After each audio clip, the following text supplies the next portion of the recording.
मेरा नाम शशि है। यह कहानी मेरी बेटी अंशिका और उसकी ज़िंदगी पर है। मैं नागौर के एक छोटे से कस्बे की रहने वाली हूँ। जब मैं विधवा हुई तो मेरे माँ बाप ने मेरी दूसरी शादी कर दी। एक ऐसे व्यक्ति से कर दी जिसका पहले से ही एक बेटा था और मेरे पास भी एक बेटी थी। अब मेरा बेटा और बेटी एक ही कमरे में सोते थे, मगर सुबह उठते ही मेरी बेटी बेड के चादर दिन प्रतिदिन चेंज कर देती। फिर मुझसे छुप छुप कर पुरानी चादर धो देती और खुद नहाने चली जाती। कई बार तो मेरी बेटी बेहोश भी हो जाया करती थी। वह दिन ब दिन बहुत कमज़ोर होती जा रही थी। एक दिन सुबह उठकर मैं जल्दी से बेटी के कमरे में चली गई, मगर आगे का माहौल देखकर मैं शर्म से पानी पानी हो गई। दिल से यही बात निकली कि भगवान ऐसा मंजर कभी किसी माँ को ना दिखाए। उसका बेटा मेरी बेटी से 1 साल छोटा था। उसके बेटे का नाम अमर था और मेरी बेटी का नाम अंशिका था। हम लोग साथ ही रहने लगे और वक्त इसी तरह से गुजरने लगा। देखते ही देखते अंशिका 16 साल की हो गई और अमर 15 साल का हो गया। जब अमर के पिता का देहांत हो गया, वह भी इस दुनिया से चले गए।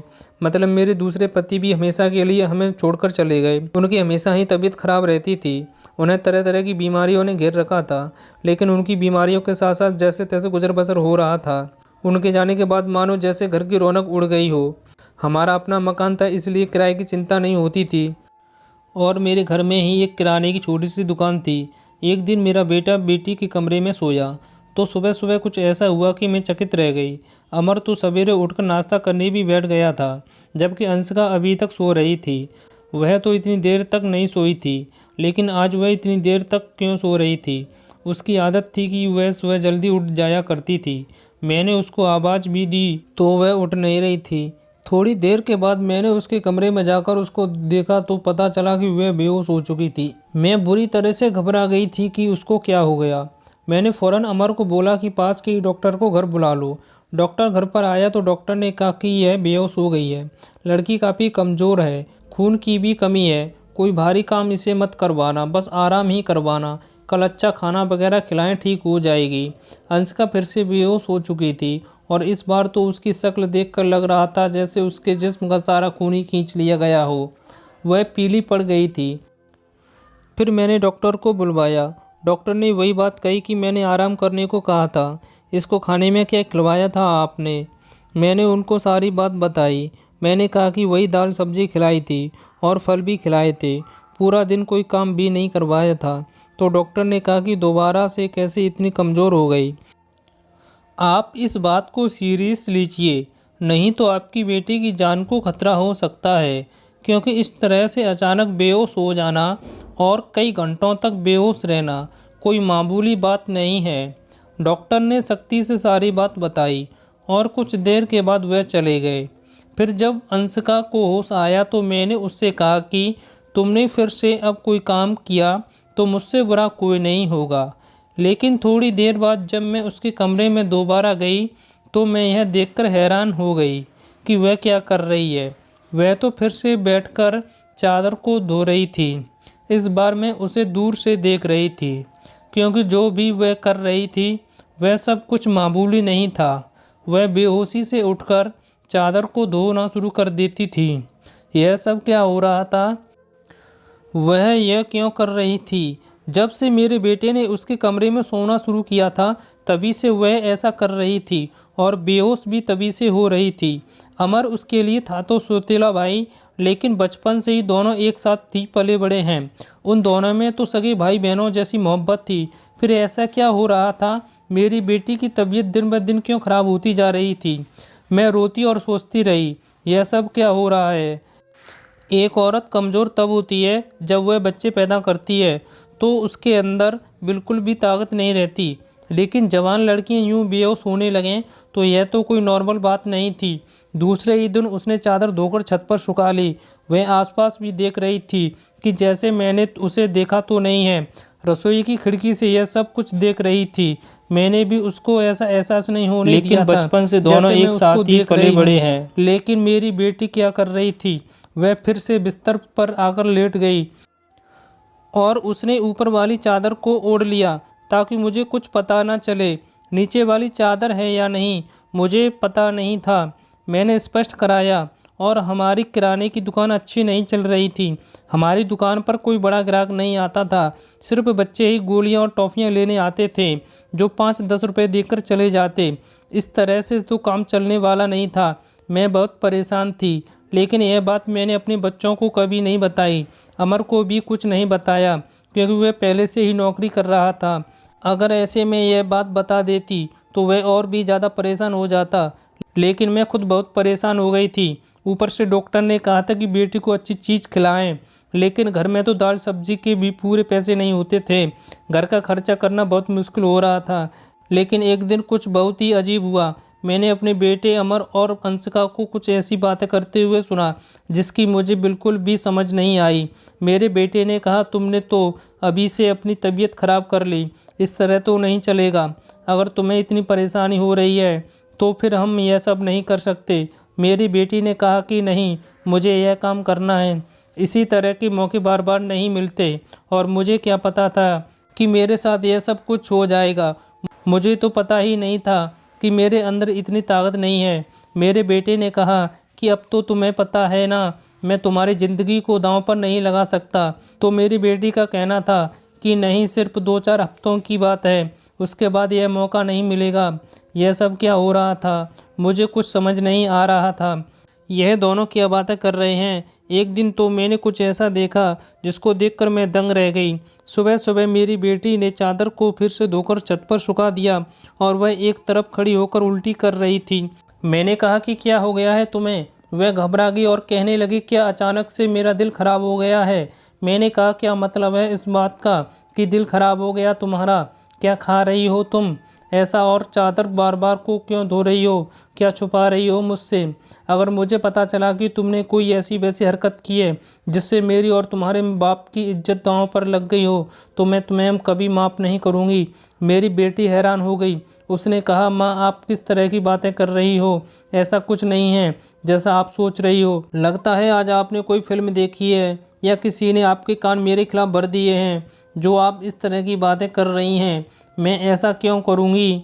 और अगर मैंने इस चादर को धो दिया तो क्या हो गया? चादर गंदी हो गई थी, बस इसीलिए धो दिया।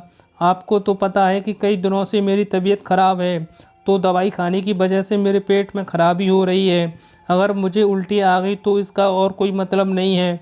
मेरी बेटी मुझे इस तरह से बातें कर रही थी। मैंने उसके मुंह पर थप्पड़ मारा तो वह ज़मीन पर गिर गई। तभी अचानक अमर भी आ गया। उसने कहा कि माँ, आप क्या कर रही हैं? आपने इस पर हाथ क्यों उठाया? तो मैंने उससे कहा कि मैंने इसको मारा है, इस पर हाथ उठाया है। ऐसा तो मुझे बहुत पहले ही करना चाहिए था, लेकिन अभी मैं पूरी तरह से बात की तह तक नहीं पहुंची हूं।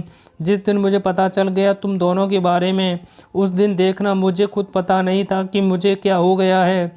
मेरे दिल में जो बात आ रही थी, मैं वही बात बोलती जा रही थी कि मुझे इस तरह नहीं करना चाहिए था। रात को अचानक मेरी आँख खुली तो मैंने देखा कि मेरे बच्चों के कमरे में लाइट जल रही थी। उस वक्त वह क्या कर रहे थे? उनको तो इस समय सो जाना चाहिए था, और मुझे तो शाम को कह रहे थे कि आज हम जल्दी सो जाएंगे। मैं जब कमरे के करीब गई तो वे न सिर्फ जाग रहे थे बल्कि बातें भी कर रहे थे। किसी बात पर बहुत ज़्यादा खुश हो रहे थे। मेरा बेटा कह रहा था कि तुम बहुत खुशकिस्मत हो, तो बेटी कहने लगी कि हाँ, खुशकिस्मत तो मैं हूँ, लेकिन अभी चल, फिर से जब मेरी तबीयत ख़राब होगी तो माँ मुझे देखकर बहुत परेशान हो जाएगी। कब तक ऐसा झूठ बोलेंगे? बेटा बोला, बस कुछ दिन और कर लेते हैं, फिर सब कुछ ठीक हो जाएगा। मैं उनकी बातें सुनकर हैरान रह गई। आज मुझे रहा नहीं गया। मैं कमरे के दरवाजे को खोलने की कोशिश की तो मैं हैरान रह गई। उन्होंने दरवाजे को अंदर से बंद क्यों किया था? क्या वजह थी दरवाज़ा अंदर से बंद करने की? वैसे भी अब मौसम बदल रहा था, उनका दरवाज़ा खोलकर सोना चाहिए था। मैंने दरवाजे पर बार बार दस्तक देना शुरू किया था, लेकिन इस तरह से दस्तक देने के बावजूद भी उन लोगों ने दरवाज़ा खोलने में आधा घंटा लगा दिया। और उसके बाद जब मैंने कमरे में देखा तो उनके अलावा कमरे में कोई और नहीं था, और वह दोनों ऐसी शक्ल बनाकर बैठे थे जैसे नींद से जागे हों। मैंने कहा, इतनी देर में दरवाज़ा क्यों खोला? तो कहने लगे, हम तो सो रहे थे। मैंने कहा कि झूठ नहीं बोला करो, तुम लोग जाग रहे थे और बातें कर रहे थे। उन्होंने कहा कि हम क्यों इस समय जागेंगे और क्यों बातें करेंगे? हमारा कौन सा कल का पेपर है जो हम तैयारी करेंगे और जाएंगे? हम लोग तो सो रहे थे। मुझे उन दोनों की हरकतें समझ नहीं आ रही थीं। मेरे पास बोलने के लिए कोई शब्द नहीं थे। मुझे उनकी बातें समझ नहीं आ रही थीं, क्योंकि वे दोनों तो ऐसे ही बैठे थे जैसे नींद से अभी अभी जागे हों। उसके बाद मैंने उनको कुछ नहीं कहा और वहाँ से चली गई।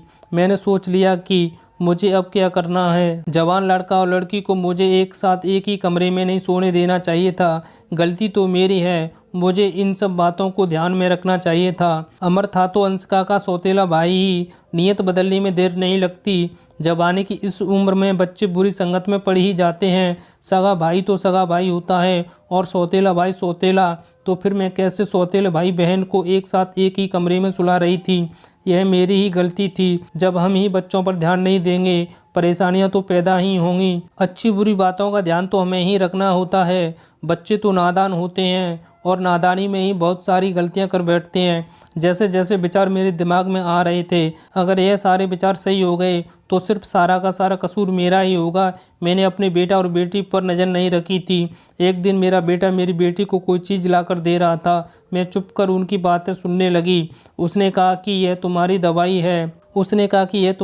है, इस परेशानी के लिए यह दवाई ले लो तो वह सब कुछ ठीक हो जाएगा। उसने मेरी बेटी को छुपाकर वह गोलियां दी। मैं परेशान हो गई कि किस चीज़ की गोलियां उसको दे रहा है। आखिर ऐसी क्या बात है जो परेशानी दोनों हल करना चाहते हैं और उसके बारे में मुझे नहीं पता। और ये दवाइयाँ कुछ अजीब सी क्यों लग रही थीं। मेरी बेटी ने भी दवाइयाँ फ़ौरन पकड़ लीं और उनको अपने दुपट्टे के पल्लू में छुपा लिया। बेटे ने कहा कि रात को सोने से पहले खा लेना, तो फिर अगले दिन तुम बेहोश बिल्कुल भी नहीं होंगी। और 2-3 दिन तक मेरी बेटी बेहोश भी नहीं हुई, लेकिन उसके बाद शायद उसकी वह गोलियां ख़त्म हो गईं और एक दिन फिर से मेरी बेटी बेहोश हो गई थी। मेरा बेटा घर पर नहीं था, इसलिए मैंने आज फ़ायदा उठाने के बारे में सोचा। मैंने वह चादर बहुत ही होशियारी से बेटी के नीचे से खींच ली और उसको तरीके से तय करके अपने कमरे में ले आई।